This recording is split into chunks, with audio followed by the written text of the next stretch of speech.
Welcome to the Cultivating Business Growth podcast, bringing you bi-weekly discussions designed to help you grow your business and create the lifestyle you desire.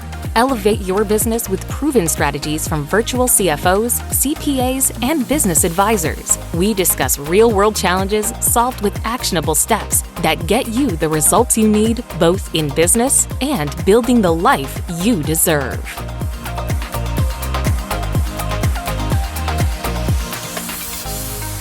Welcome and thank you for joining us for episode number 171 of the Cultivating Business Growth podcast, brought to you by Willow Virtual CFO. In a rapidly changing business environment, increasing profitability is less about working harder and more about working smarter. So today we're diving into 4 modern strategies that can help your business grow profitably in 2025. So we are kind of revisiting this topic because this has been a while ago, actually. I look at the episode number now and I'm like, whoa. We focused on this topic back in episode number 18, which I believe was in 2020, which was a very different world. It almost seems like a lifetime ago. Right. So we will put that link in the show notes for this episode, which can be found at willowcfo.com/171. If you'd like to go back and just look at the previous episode that we have on increasing profitability. But in order to tackle the updates and what you need to be thinking about in 2025 and beyond, Katina Peters is here joining us, partner, virtual CFO, and CPA. Thank you so much for joining us and sharing your insights on the updates and what we need to be thinking about as business owners in the modern world. Yes, thank you, Megan. And good to bring up the prior one. All of that is still quite valuable, even in the new age here that we're updating to. But looking back at the old one still is going to definitely carry some value as well. So it's good to have that as an option to go look for. We also, like you said, just wanted to get some updates in there because there are definitely some things that have changed in our world since only 5 years ago or so. So COVID happened and AI is coming about and all kinds of fun things are going on. It seems like life just moves faster and faster as we go, right? So we wanted to make sure we just look at this and talked about it again in a little bit different light, I guess. So. Yeah. Things seem to be becoming outdated faster and faster as we move along here. So we want to make sure that we're providing the most up-to-date information and things that you need to be thinking about on the horizon. So do you want to give us just a high-level view of the 4 strategies that we're going to be talking about today, and then we can dig in? Sure. Yeah, we're going to be looking at doubling down on high margin offers or clients. It could be, or maybe a combination of both. We're going to be looking at reevaluating pricing strategies as well. And then we'll be looking at customer retention and increasing that and considering through those things, making sure that we're looking at that. And then we're going to talk a little bit about AI usage and automation to boost that efficiency, because that's definitely changed a ton. So yeah, going through those 4 ways are the things that we're going to focus in on as we talk today. So. Perfect. So let's talk about those high margin offers and clients first. Okay. Sure. All right. So we want to make sure that as we're looking to how can we boost that profitability, revenue is a big part of that, right? So these things we're looking at is really not just profitability. It is, and it's more efficient generally to double down on something that you already do as an offer or you already have as a client, right? So as we're looking at it, we want to look at, what offers do we have?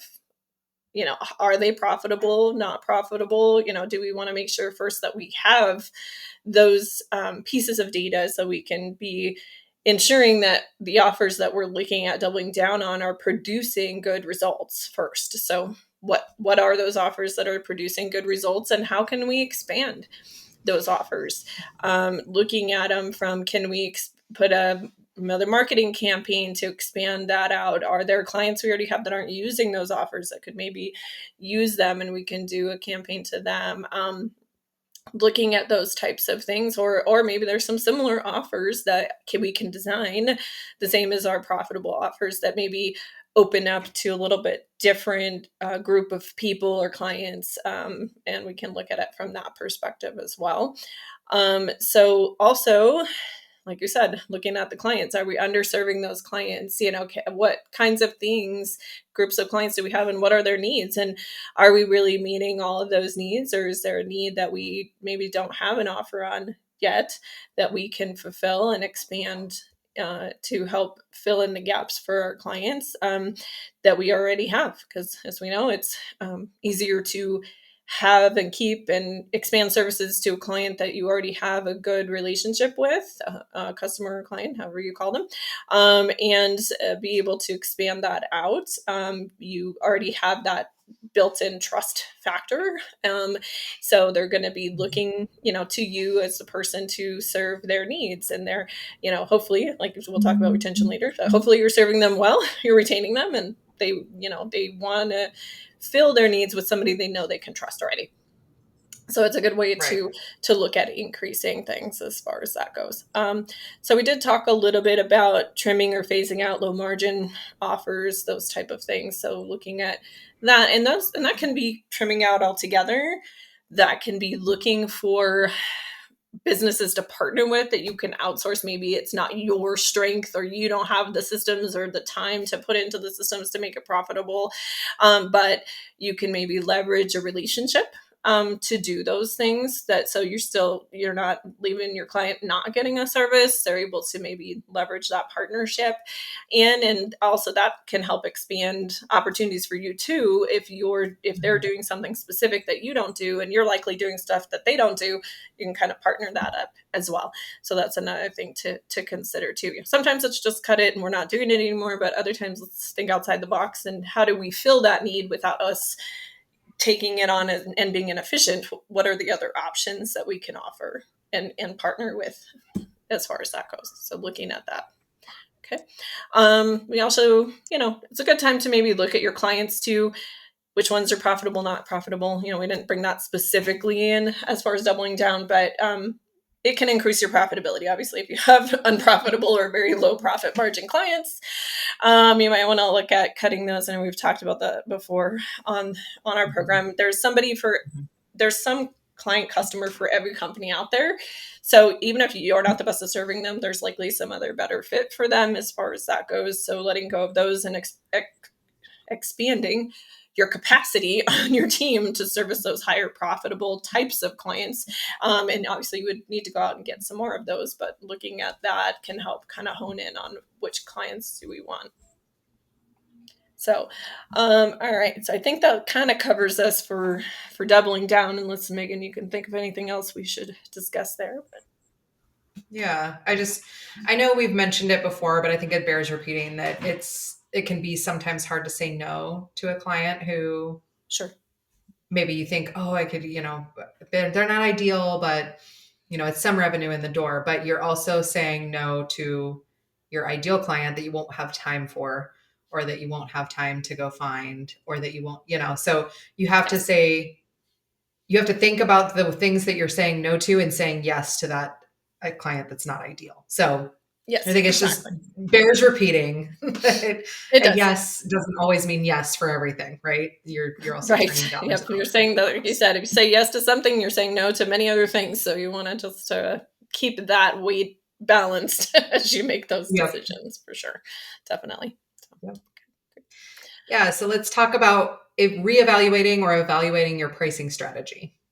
Okay. Yes, for sure. Okay. So I think we just talked about, like, we're in a new era, a new age, a new way of doing things, etc. So we want to look at kind of approaching pricing a little bit differently too, looking at things like value-based pricing and bundling and tiering and things like that.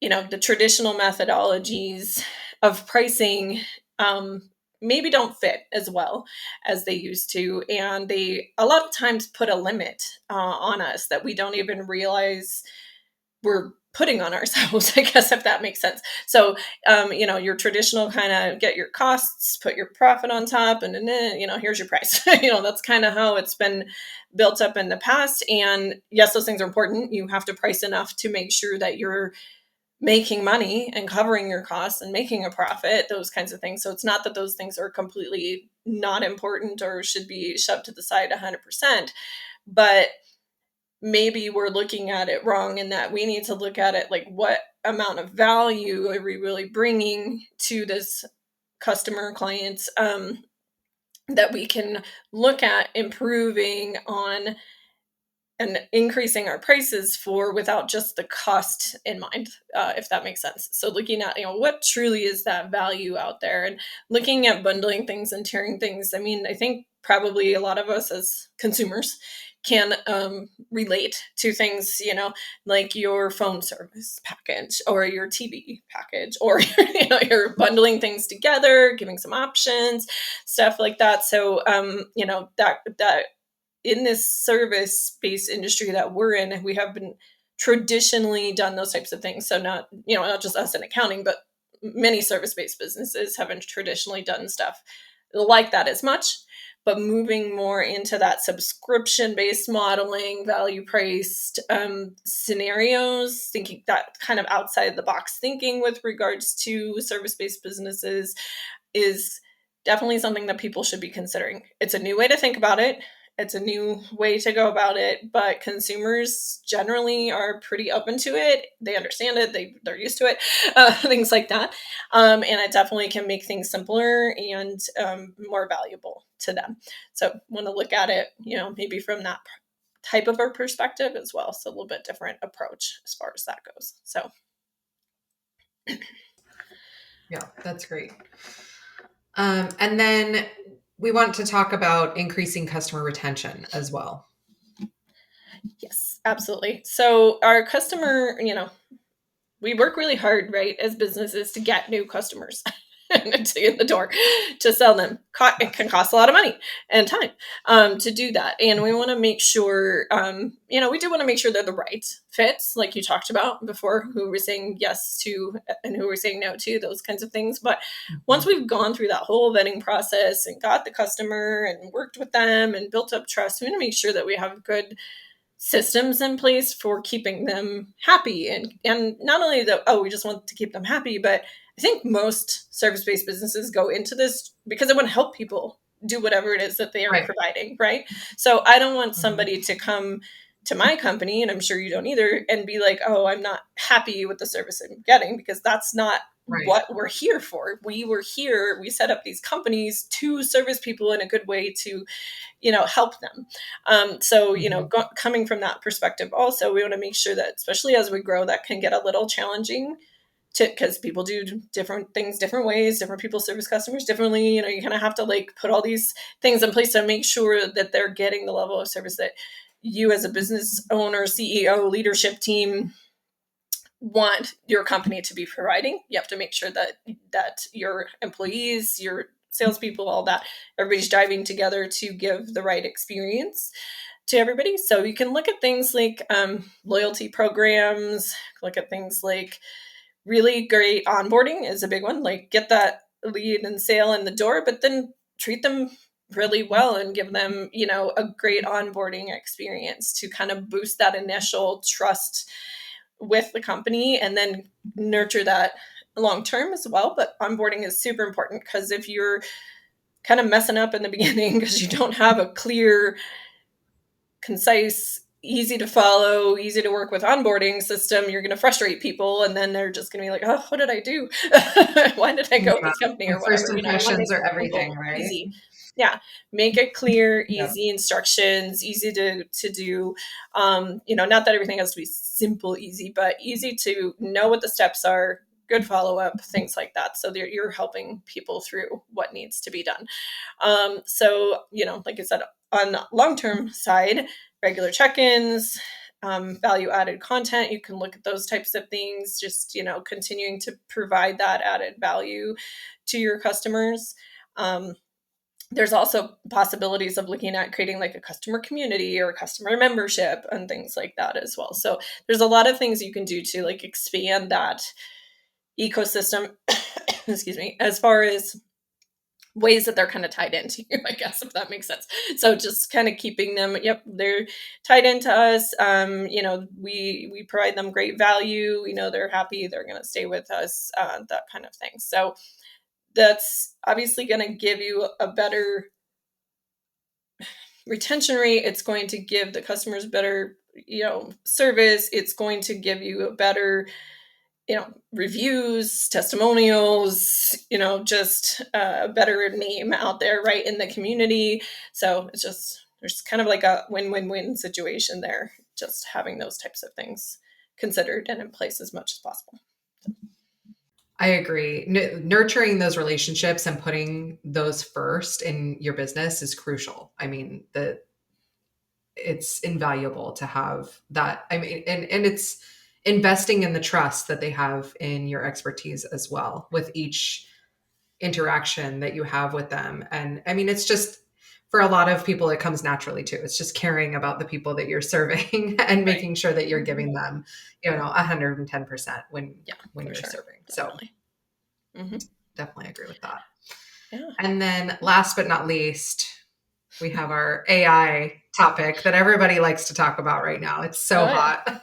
It is definitely the hot topic out there these days. I don't think I can go through, looking at Facebook or LinkedIn or listening to the news or, talking with people. Somewhere it's going to be, I think every day I've seen at least one thing, likely more, multiples on that with things going on, because it's just moving really fast. It's exploded and expanding and those types of things. So definitely you need to be looking at AI. You need to be looking at its potential uses. You need to be looking at its security challenges too, like where to be careful with it as well. But definitely you can pick up a lot of great efficiencies utilizing AI in a lot of different aspects of the business. So you have to really look at the business and see, but there's ways,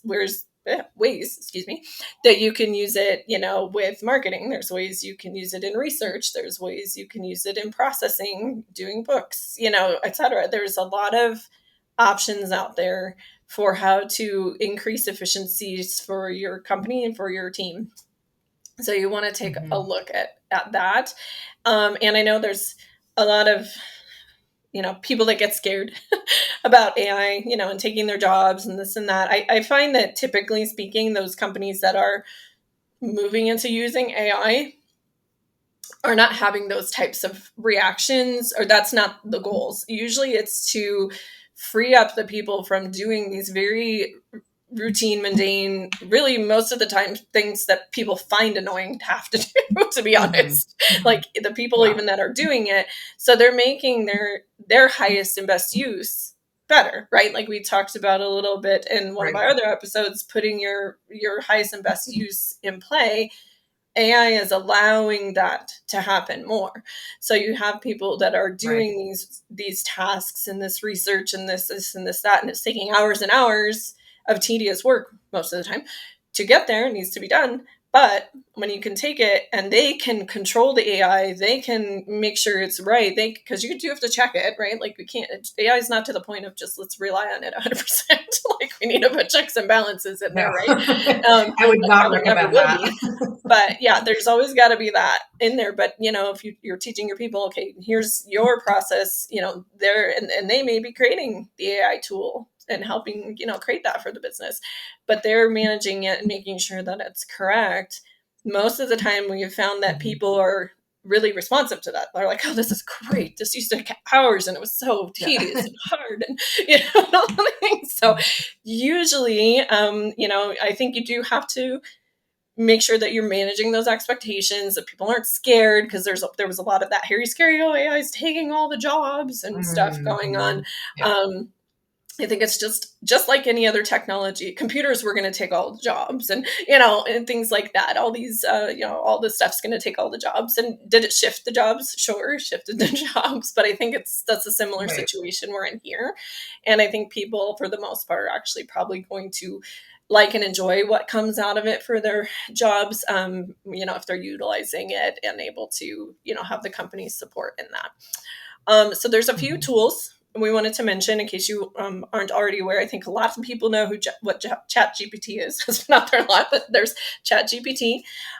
There's Perplexity is another free tool out there, and these all are have free and or paid things. But like ChatGPT, Perplexity have free versions and they have paid versions. So both those kinds of things.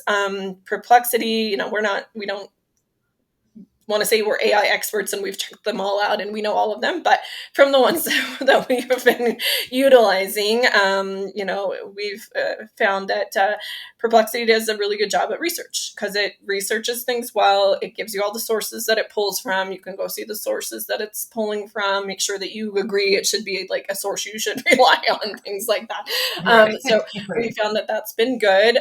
We found that ChatGPT has been good at helping with wording documents or wording marketing, things, or it's a little bit better at those types of things. They both can do it, but it seems like one has a propensity to be a little better than the other.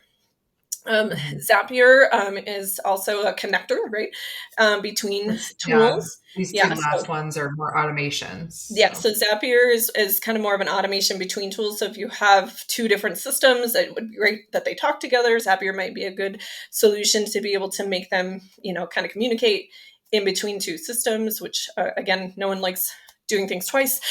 So very inefficient to do things twice. So as much as we can get those systems to talk to each other, it's great.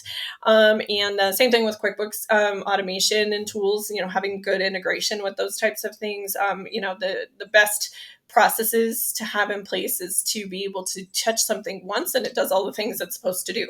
That's what we want. That's kind of our goal. Ideally, as we work through, is to limit the amount of touches a person has to do with that data to get it to do what it needs to do. So as much as we can automate those types of things, it's a good thing for sure. So again, you're definitely going to cut down on kind of those administrative tasks and hours of thinking how to word stuff, or obviously we all have brains. I'm not a proponent of just letting the AI do everything, but it's nice to spur ideas, to spur different wordings, to to be like, oh yes, okay, that's a little better wording than my wording, and you can pick and choose and make those decisions. You're the professional. You're the person that needs to still use that human brain behind the AI and be like, that's not what I meant. You can't just rely on it 100%. But it is helpful if you kind of run into that mental block of I'm trying to word this and I can't think of the words I want to use, and kind of type something into your ChatGPT or what have you, and and it spits something out, and you're like, okay, that's getting me closer, but it's still not quite what I want. And you can kind of work yourself into just, okay, that's given me a little bit of inspiration, I guess would be the word, to go to the next level and to not be stuck as much, those types of things. And like I said, on the research side, it definitely saves time. You're not just Googling and looking at all the websites yourself and doing that. It kind of brings it all together, helps find, the codes or the laws or the whatever. But you always want to confirm, yes, you think that's right, but go back through some of the sources, make sure you agree, with those types of things. Don't blindly copy paste things. Yes, no. But those types of things. And again, like I said, in processes and procedures, lots more to come, I'm sure, on the AI side, but definitely you can get to where it's building, spreadsheets and this and that and reports and stuff for you that used to take hours and hours and turning it into minutes. But you have to build it. You have to make sure it's doing it correctly and put those checks and balances in place. So, yeah. But I do think it's worth, if you are somebody that is a little scared of it, to spend some time getting familiar with it, because it is, I think, just going to get more and more integrated into our daily lives. And it does take some finesse getting the handle of how to do the prompts for ChatGPT, because it does take things very literally. It's almost like talking to a 3-year-old. You're like, no, that's not, I need it to do this, this, and this, or like in this order, or, like just crafting your prompts correctly and integrating the things that you want it to be. You have to be very specific. So I think it's worth getting familiar with it, because it is, like you said, just such a huge time-saving tool. And not to be replaced with human creativity, I don't think, but for those administrative tasks or compiling data, it's very, very useful. So yeah, for sure. I agree. Yep, definitely. So that'll be another bit of a learning curve as we continue to move into this tech advanced world, keeping up with things. But yeah, like you said, just spend a little time, and it really it's not as much time as it may seem. It seems a little daunting until you start just using it a little bit. So just start with a little something. Just use Perplexity once, or use ChatGPT once, and you'll it kind of gets a little bit, I don't want to say addictive totally, but it's kind of like, oh, that's interesting. Oh, let's see what this says. Let's find out about that. It's kind of fun to play with too, and see like what will it spit back if I try this? Okay, right. well, what about this? Like, So yeah, I had one friend. She does like screen printing through Etsy, and she named hers. It became like a friend. She was like talking to it about things going on with her friends. Oh my gosh. Like, okay, you're getting a little too close to your chat. It was kind of funny, but that's funny. It's useful in a lot of more regards than just admin stuff too. So for sure. Yep. So all right. So I think that's probably all in the AI as far as that goes, and automation. I know we spent a little more time on the AI, but any systems integration, automations, stuff like that, we want to continue to always look at and improve as we grow as businesses. So keep that in mind too. Definitely. So for a quick recap of the 4 strategies to increase profitability, we have the high margin focus, a look at strategic pricing and maybe reevaluating your pricing strategy, retention tactics, and then our AI and automation. So again, as a reminder, if you want that foundational breakdown of the profit factors from the original episode, check out episode 18. You're going to have to scroll back or just visit willowcfo.com/18. And you can, kind of look at those core ideas and how we've built on those as we've moved along. And if you want help applying these strategies within your business, please book a discovery call, or you can feel free to grab our free 2025 profitability checklist at willowcfo.com/171. So as we wrap up today's episode, Katina, do you have anything that you'd like to reiterate or drive home? I don't think so. I think we covered it mostly. Just take time to take a look at a few of these things, see how they might be able to benefit you, your company, your team, etc. I think it's a good, again, as always, step back and take a look at things that we get kind of lost in the day-to-day. So I know how that goes, but if you take a step back and look at it, and you might find some great things in there that could help a lot. Awesome. Well, thanks for joining us. Keep that momentum going, and we will see you next time.